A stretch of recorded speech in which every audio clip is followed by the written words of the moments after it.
and welcome back to my channel Learn with Nikhil. So here we have taken another sum of isometric projection where we have been given the front view and the top view. So its dimensions are 100, 50 and 50. So first, as we have calculated the dimensions, we'll start with drawing a straight line. We'll mark a point that is O. So as you can see, this is point O. On the right side, we have the front view. So from O, right side, here will be the front view. And above that will be the top view. So to start with the sum, always first we'll draw the three angles that will be 30 degree, 90 degree and 30 degree. So we have marked this point. Now we'll draw lines through this point. This angle is 30 degree. Draw it lightly.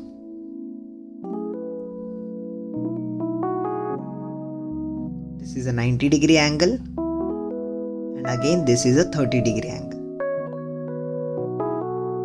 Now we'll mark the total width, that is 100. So as here is the front view, we'll mark a point that is 100, height is 50,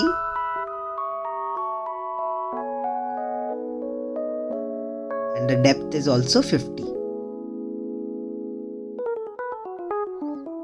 After marking this point, you have to draw a rectangular box. So just draw parallel lines through these lines, through these points,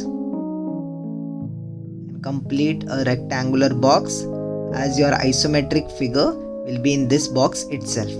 Also once checked whether all the dimensions are proper. Now as here's the front view, this is the line of the front view. Here you have a slit. I'll show it how to draw this later. We'll start with the point O with this height and this semicircle. This is a straight extension, dark line. So we'll start with this line. Now on top we have a semicircle. Its diameter is 30 as the radius given is 15. So from the center, this is 50, we'll mark a point at 2.5, and from that point we'll take diameter as 30. So 1.5 I have aligned. This is 0, this is 3. So at the edges we'll mark a dark line, and center will get a diameter of 30. Now we have to draw a semicircle on this plane. So you know how to draw the semicircle in isometric. We'll draw a square of side 30. So parallel to this plane, first I'll draw the lines. Then aligning the point 1.5 on left and 1.5 on the right, the total length will be 30. And through those points, we'll again draw a parallel line here and here. So we get a square of side 30 millimeter. Now next step, as you know, we have to join the longest diagonal, and from the smaller diagonal we have to join the midpoint. So first I'll mark the midpoint 1.5. From this I'll join, do it lightly. Here we already have the midpoint, so just join it. On the opposite end as well, we'll do it. So keeping it here, joining here, it will align, marking this midpoint. For semicircle we require only 2 points. For circle we require 4, but it's better to draw the 4 points. Now here we have to draw the curve. So for drawing the curve, take the compass, keep the pointer with this as a radius, draw a curve. So with this radius, draw the curve, see. Then keep the pointer over here, take this as the radius this as a radius, draw the curve and join till this previous curve. So this is the semicircle we have drawn. Now the semicircle is totally extending till the bottom, as you can see from the top view. So I'll extend it till the bottom.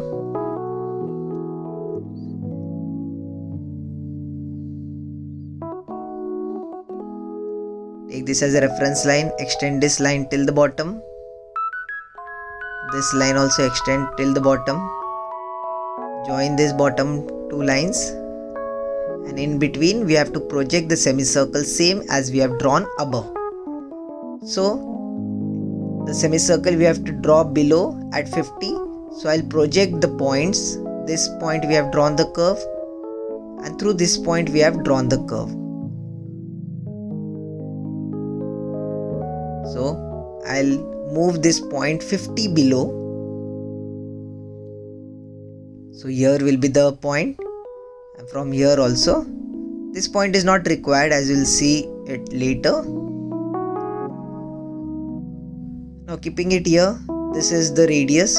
From here you can see it totally gets aligned at the bottom as the height is 50.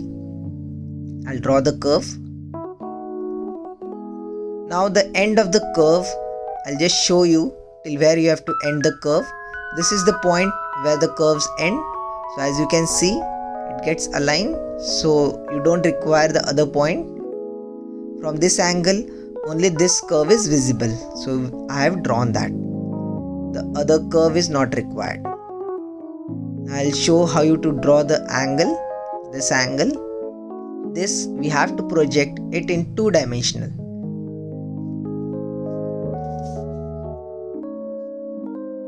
This axis we have to draw a width of 30. Angle you can't draw it directly on the three-dimensional, so we have to convert it into two-dimensional. I'll mark a line of 30.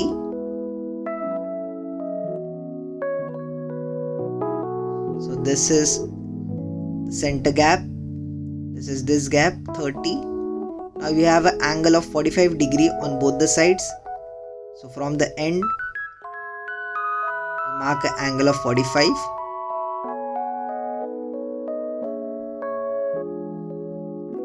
Just extend it a bit. From the other end of 30 also. Draw an angle of 45 degree. Now this height given is 10. So I'll just mark a point 10 millimeter above, and taking this as parallel, I'll draw a line there. Now this has been created into two-dimensional. So this I've created it. I'll just write the dimension.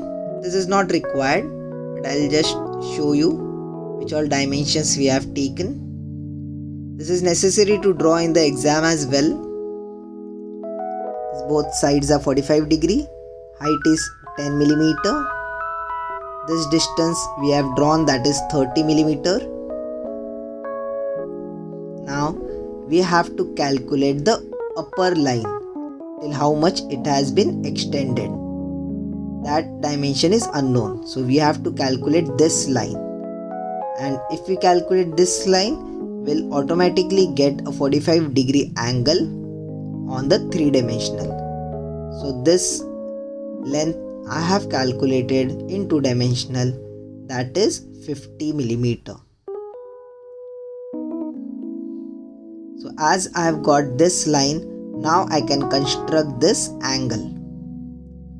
So first I'll mark a line of 20 millimeter. So from here there is a dark line of 20 millimeter. I'll make it dark. Then I have a gap of 30 millimeter. So 1, 2 and 3. And from here again we have a dark line. Now this gap is of 30, that is this. Now 10 millimeter above, I'll mark a point, and through that point I'll draw a parallel line.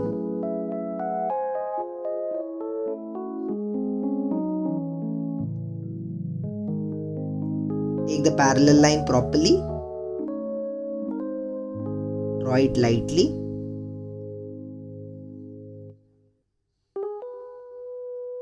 Now we have to draw a line of 50 millimeter above.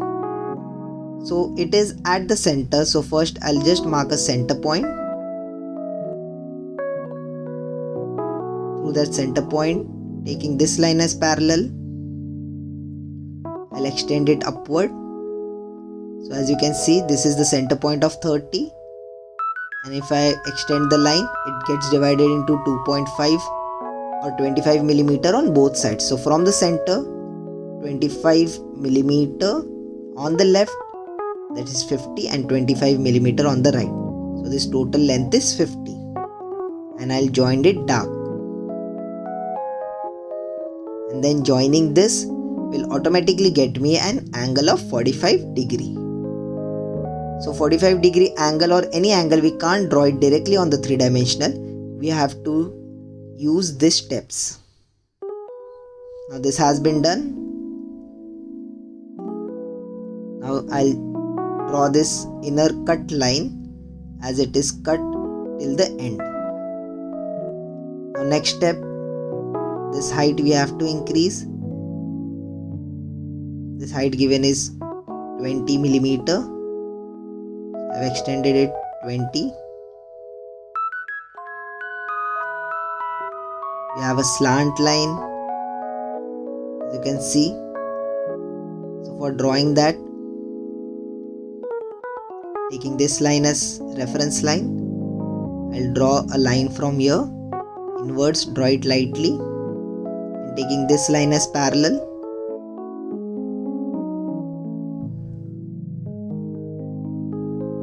draw this. So we have got the bottom length also. As I have drawn it properly, this length should be 50 millimeter also. So marking the center point, then on the left 5 millimeter, on the right 5 millimeter will get me center slant line of 10 millimeter. So I'll make this dark and this side dark. So that is this, and the center we have got a 10 millimeter. I'll mark those points a bit dark. Now we have a slant line. This box, this distance is 30 millimeter. So I'll mark a point here, 30 millimeter, make it dark. We have a rectangle of side 30 and other length as 50. So taking this as a reference parallel line, I'll draw a parallel line from here. Joining this will complete the upper part. So this part is done. Now we can draw the slant line.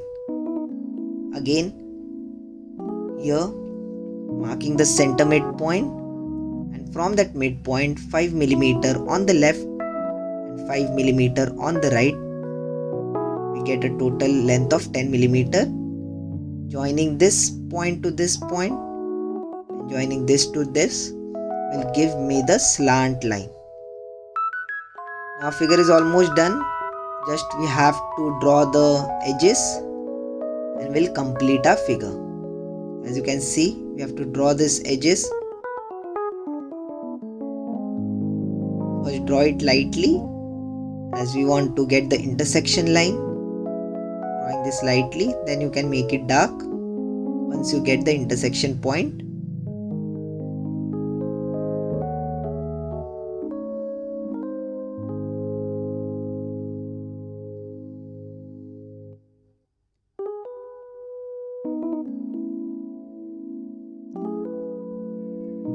This L shape is done. Here also you have to draw the dark line, this line.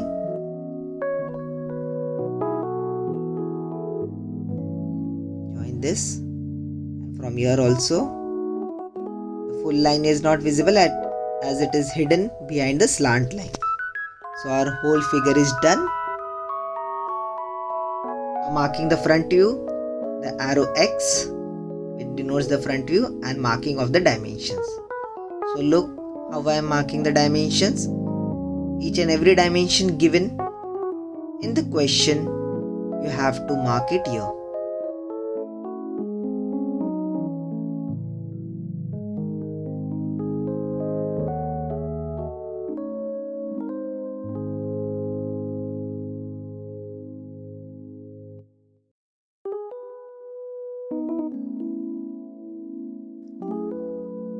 Thank you for watching. Do subscribe to my channel. If you have any doubts, any queries, let me know in the comment section.